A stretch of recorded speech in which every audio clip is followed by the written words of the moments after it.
Welcome to You Know Me, a podcast for Brunswick and the Golden Isles. I'm Buddha, and usually with me is Beard. But Beard is under the weather today, so we will have to go solo. Yep. But we are here at Braderie South. Yes, we are. This is the first annual event here on Jekyll Island, and this is our first podcast on Jekyll Island. Oh, wait. So now we're officially, yes. Oh, I didn't realize that. So now we're That's great. officially the podcast for the Golden Isles, because now we've been Brunswick, St. Simons, and Jekyll. Congratulations. Thank you. And so I'm with Kelly. Kelly has organized all this.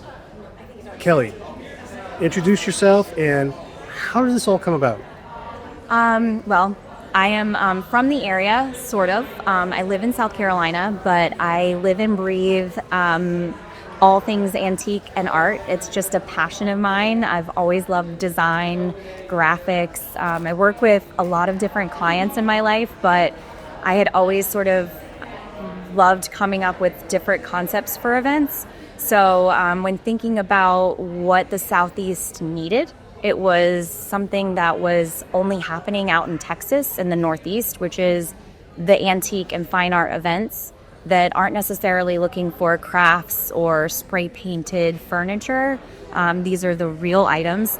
They don't have to be super expensive, but I wanted to bring that here to the coast, and the perfect place was a historical resort just like the Jekyll Island Club. And thankfully, they opened the doors to us and allowed us to come into this stunning venue and pretty much take over everywhere, and we're having a good time. That's amazing.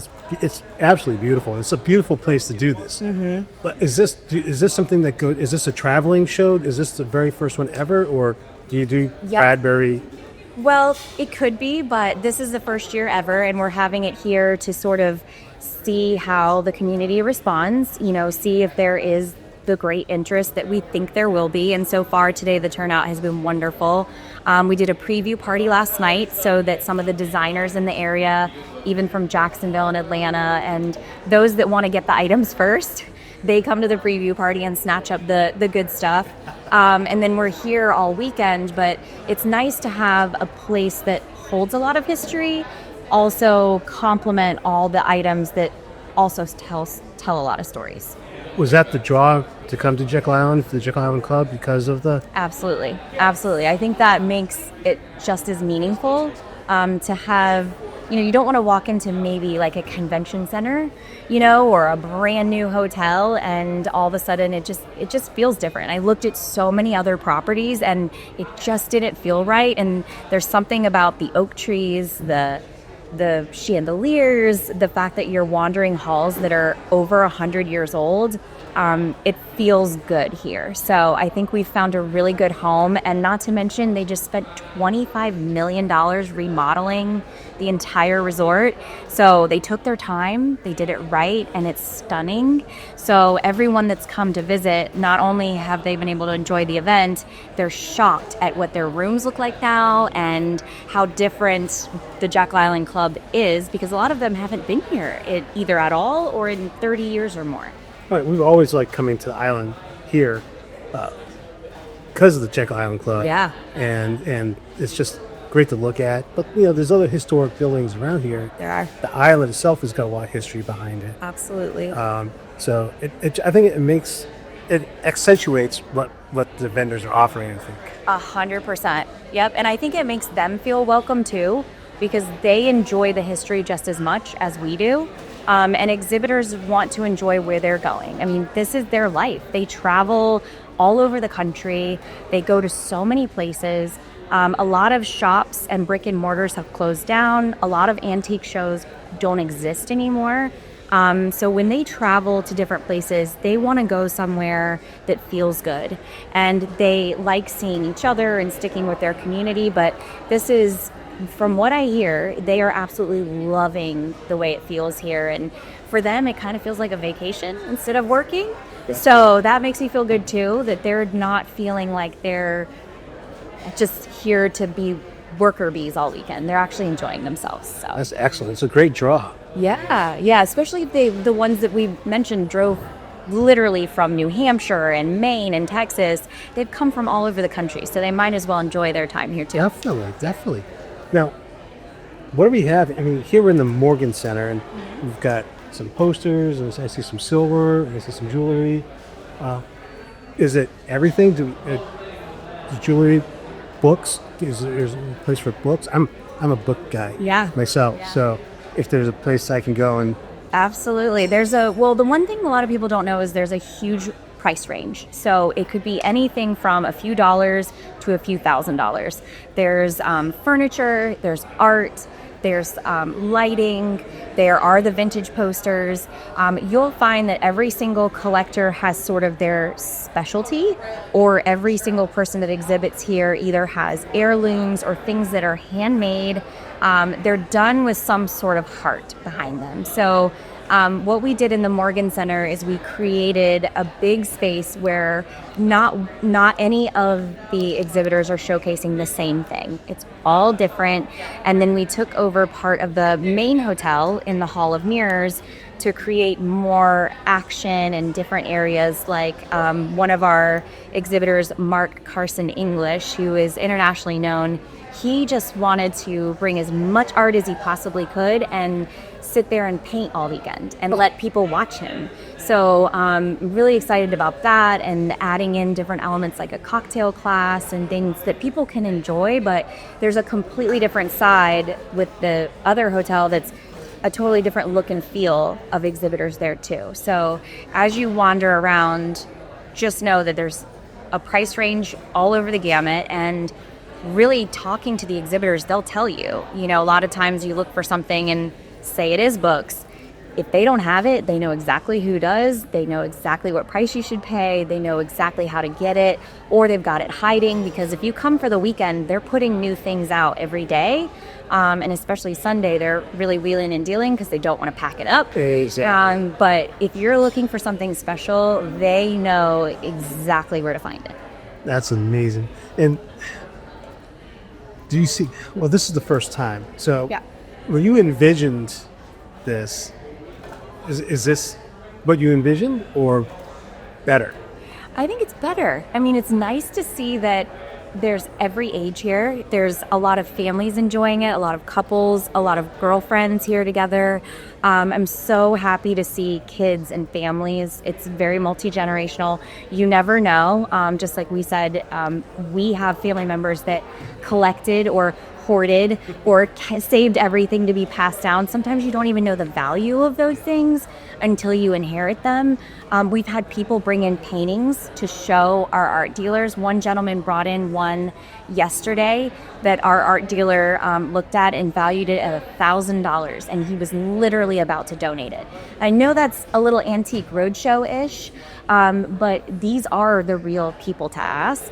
But I like seeing that other people of all ages are actually interested in what these items are, because they are thoughtful items. They don't have to be expensive to be thoughtful. Right. And I was going to ask you, if people are bringing stuff from home and asking some of these vendors to kind of appraise them, or... Yeah, absolutely. There's, especially with jewelry, it's very popular to bring like brooches.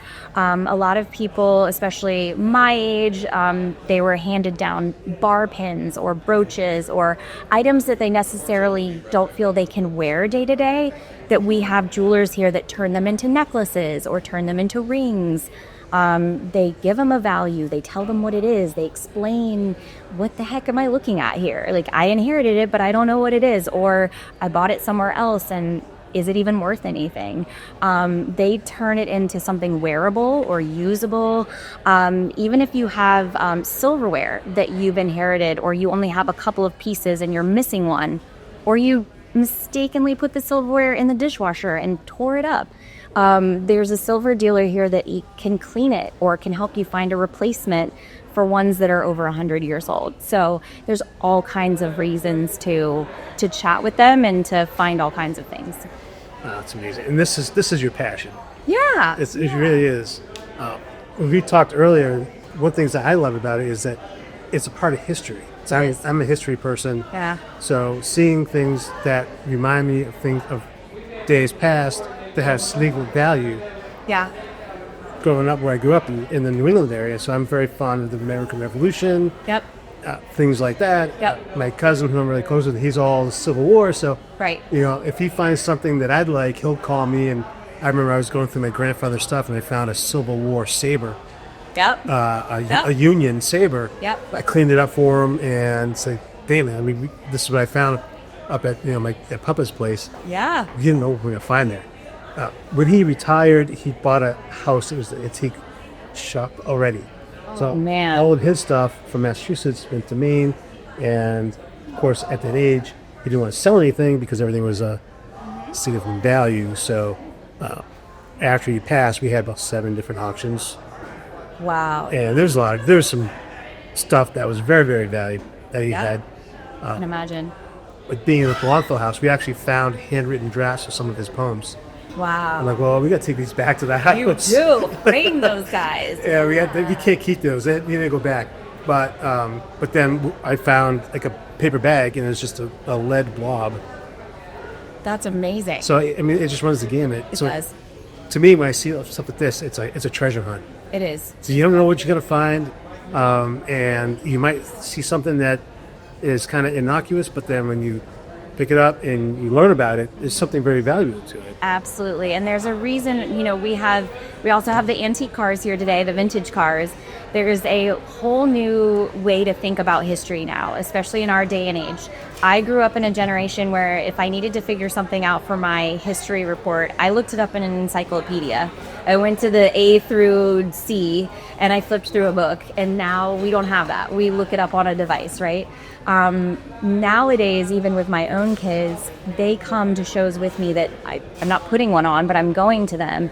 They touch things, they talk to people. That's how they're learning about history, and they like actually being able to touch it and see it and feel it.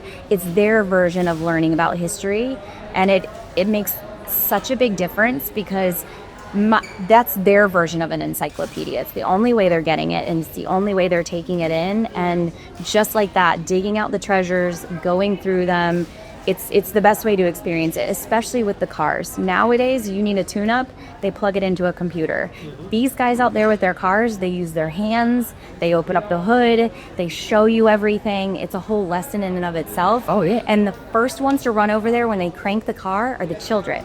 And the first ones they let sit in the car are the children. I'm always the last one that gets to sit in the car. So I think, especially for the younger generation, it's so important. As when you dig those items out, having them here or fighting a match. Even there's a woman that sells displays for items like that so that you can show them off in your home, have a place for them. There's such a big niche for the design world to have your home feel like a home and showcase the things that mean something to you and not just such a sterile place. So that is a lot of what we do here too. That's great, and that's the best way to learn history. So sure, you can put it in your hands. Yep. And someone tells you about it. I think you retain it more than reading it out of a book. Yep. We had some great history teachers growing up in my high school. They're crazy. They're made fun to learn, but you really learn more when you can actually put that piece of history in your hands. Yep. And then you always remember it. So it's a really big thing to do. It's great to see kids here. Yeah, it is. It is really good to see. And it's nice because the moms will always say, well, don't touch anything, don't touch anything. But the collectors are always like, come here, come see, And so it's nice that they start learning that it is okay, it's all right, and they need to see it and touch it and be part of it. And that's always great because the collectors are really great people, and they do want kids. They want to teach the next generation to be excited about it. I always tell my kids when we go to a place, like, put your hands in your pockets and keep it. You can, but you can always check with them too. They're such great people. And that's what's really cool. I think that the antique community, I guess we can call it, is very close knit. Very. So a lot of people know each other. They've known each other for a long time. Yes. So I get that feeling too. It's a very friendly environment. Yes. Even when we were out there with the classic cars, talking with some of those guys who built these cars and restored these cars, they're very open to talk about what they've done to the car and how they got the car, and it was great. And we're looking forward to doing some more. We're gonna walk around and do some more. We're kind of looking forward to that cocktail class. Yes, that's coming too. As a former bartender myself. There you go. Yep. So that's a lot of fun. But Is this something that you're going to keep going? Are you gonna just Jekyll Island, or do you want to take this to like North Carolina, like to Asheville, or? Yeah, it's an interesting question. I know we're coming back next year. We actually had that conversation this week. The resort I was so humbled. They're so gracious to invite us back. So we have dates for August 2026, the 20th, 21st, and 22nd, which is fantastic. So as soon as the lights go out here, we're going to start planning for next year. As far as another location, it's to be determined, but I think for me, it depends on what the dealers want to do. A lot of times I take their lead and what they would like to see. And if they like the brand, which they do, and if they like the direction that we're going, they usually have ideas of where they'd like to see shows come back. A lot of shows went away during COVID. A lot of them support nonprofits or have different areas of the country that they were very prominent, and those are gone now. So it just depends on where they want to see their potential come back alive. I would rather support where their journey than just go place it somewhere that's random. For example, there used to be a huge show in Lexington, Kentucky, on the racetrack there that no longer exists. A few of the dealers have mentioned that already. They caught me very tired last night, and I was like, no. We're not talking about this right now. So we'll see, but I definitely think their support will be what leads that next charge, because they're the ones that really build it. Yes. I'm just there to show off them. That's all I do. It's not me. It's all them. I'd say this is a big to do. I mean, Yeah. You're taking over a big chunk of Jekyll Island. Yeah. You are so calm and collected. If the roles reversed, my hair would be standing on end. I'd be jittery. Yeah. I'd be running around.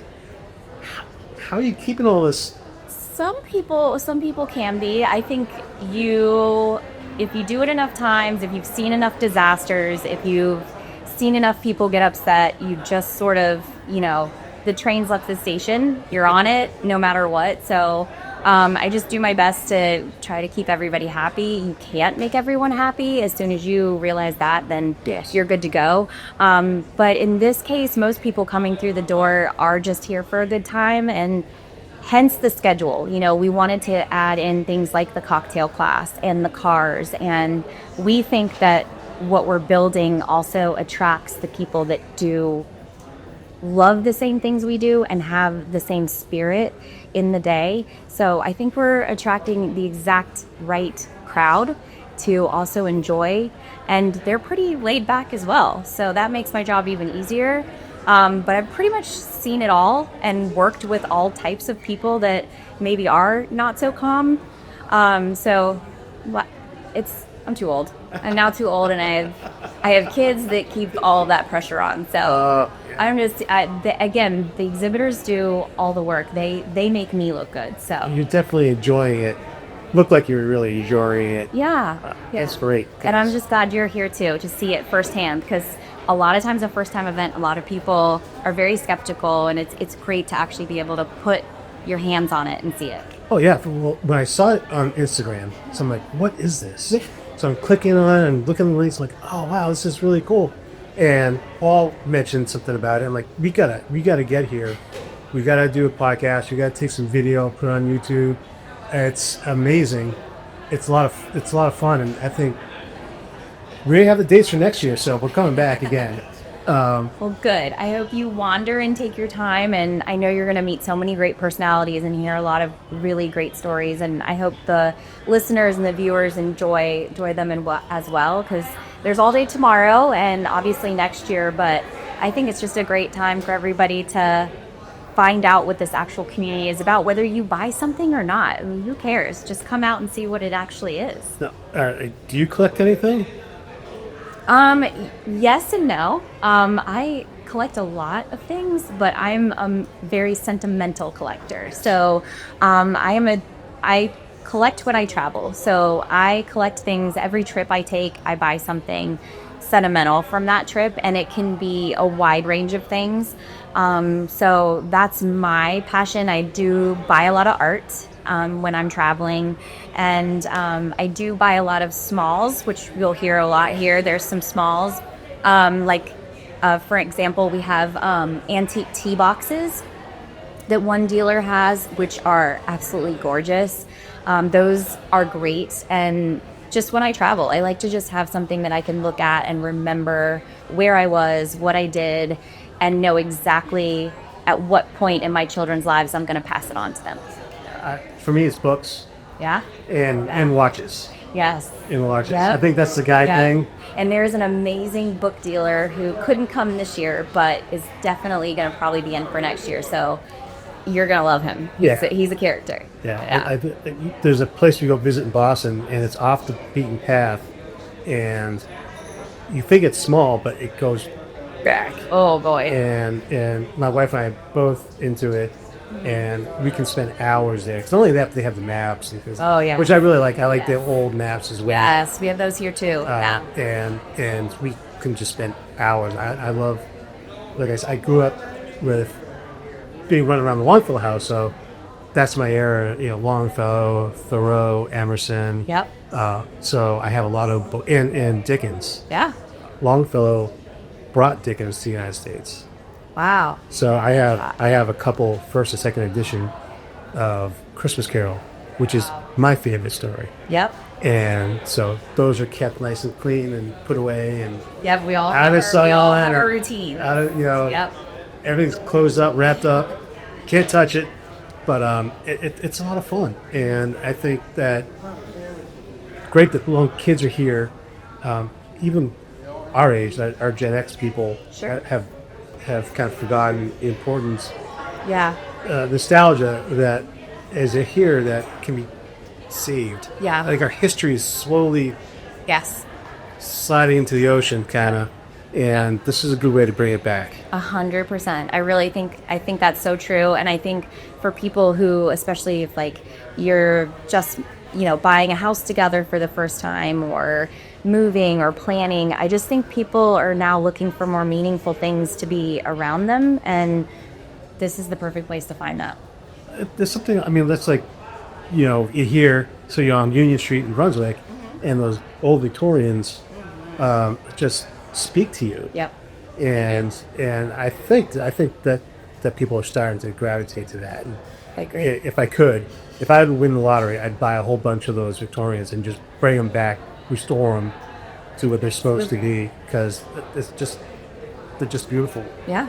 And that's the thing, is a lot of this stuff that we have here, all done by hand at some point. Yeah. And designs are so intricate, and the amount of work and effort it took into making that piece, even if it's small, is immense, and you really get to appreciate it. Absolutely. It's not made like that anymore, and it will last forever, and it will wear and tear beautifully. So it's definitely not something, when you buy furniture now, it's not made like that anymore. No, they don't make that in what they used to. Yeah, I don't. The old dovetails on the drawers and things like that, and the way chairs are put together, and a lot of these things, there's no nails or anything. There's all wood pegs and just the way they cut the wood, and to do that without having precise machinery that we do now. Yep.